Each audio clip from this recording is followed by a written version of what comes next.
this is my disclaimer for the beginning of the video.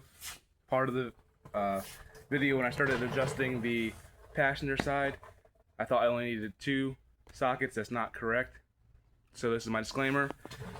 And also a disclaimer, I just shaved my facial hair by force because I caught it all on fire and it was all singed. So not a fan, but that's what we're working with. Anyways, tools I needed, of course, impact, 21 millimeter socket for the lug nuts, 19 millimeter socket. Now I knew I needed that anyways, but I didn't say anything because I had wheel spacers and these are 19s instead of 21s. But a 14 and a swivel, shock mounts and sway bar bushing mounts, 17 socket and wrench to get my trailing arm bolt, nut, bolt off. Something I want to correct, do not take this bolt out. For some reason, the last 10 times I've messed with the coilovers, I've taken this out and pulled the knuckle this way, and it's super hard to get this line back up.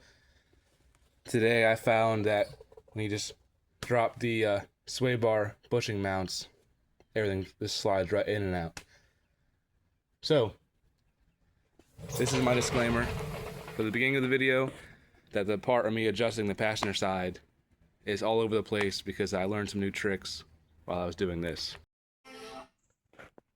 Today I'm going to be taking my slammed Hyundai Elantra and trying to make it into like a street track tug car kind of thing.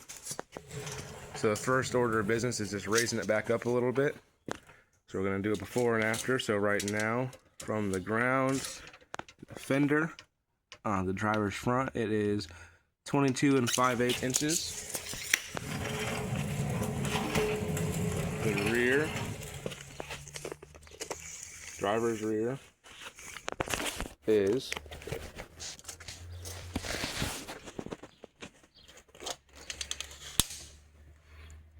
22 1/4.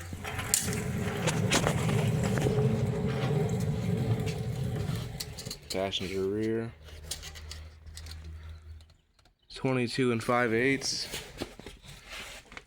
and passenger front is 22 3/4, just about. So we're going to start with the rear because it's the easiest. So all you need is a 21 and a 14. 21 to take the wheel off, and a 14 to take the 2 shock mount bolts off, and it drops the control arm down enough to where you can get the spring and adjust it. So I needed a few more things than I first said I did. I needed a 17 socket and a 17 wrench, and a 19 socket and a 19 wrench. The reason being, I took my trailing arm loose, and the bolt that holds the bottom knuckle in. Now I will say, from experience, you want to try to not to have to take the knuckle all the way out because it's insane trying to get it to line back up. Anyways, with the rear, this is probably not the best way to measure it, but I'm going to start. Sorry, it cut out, but I'm going to start with 1 inch. So the way I measured that was just from this bottom lock collar to the top, ran it out, the caliper. See, inch, and then I'm gonna run this up to lock it and put the spring back in. Now I'm gonna do that on both sides, and then see what the rear ride height is looking like. The final first adjustment ended up being this here. I ended up going a couple threads higher. I took out that insulator so this could sit down to the control arm a little bit better. Since this is a divorce setup, I have to also adjust the shock. So I've pulled it up just about what we pulled the spring up to. Insulator's on top there. I found some tricks that I wish I knew the 10 times I've messed with these coilovers. So you don't need to touch this bolt at all. You take the sway bar bushing mount out. Everything just dropped right down super easy. I don't know why I never thought of that.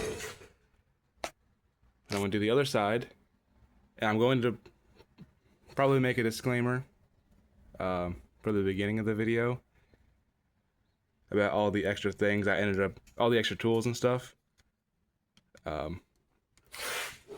Just so, for some reason, if someone thought this would be a good idea to follow along as a step-by-step on how to do this, it's a disclaimer in the beginning of the video. Alright, I got the driver's side all apart. Now if you remember, the driver's side was 22 inches and a quarter. The passenger side was 22 inches and 5/8. Now of course I'm using a caliper. So now if you remember this side, I ran it up 1 inch and 12/100 from the base plate to the lock ring. On the driver's side, I ran it up 1 inch and 32/100.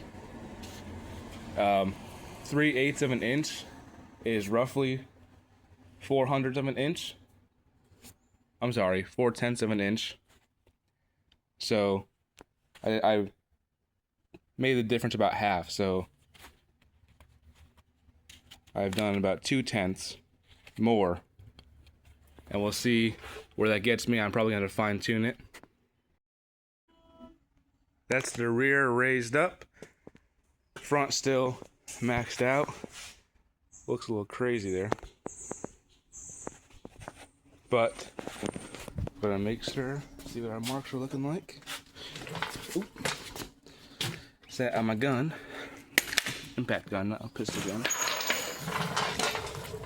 So we're at 22 and a quarter over here before. What are we at now? You're at 24 and 3/8. Hopefully we'll be close on this side. This side we are at 24 and 1/8. So we need to go up, either up a little bit on this side or down a little bit on this side. Oh, just fell off the chair. But we will get it.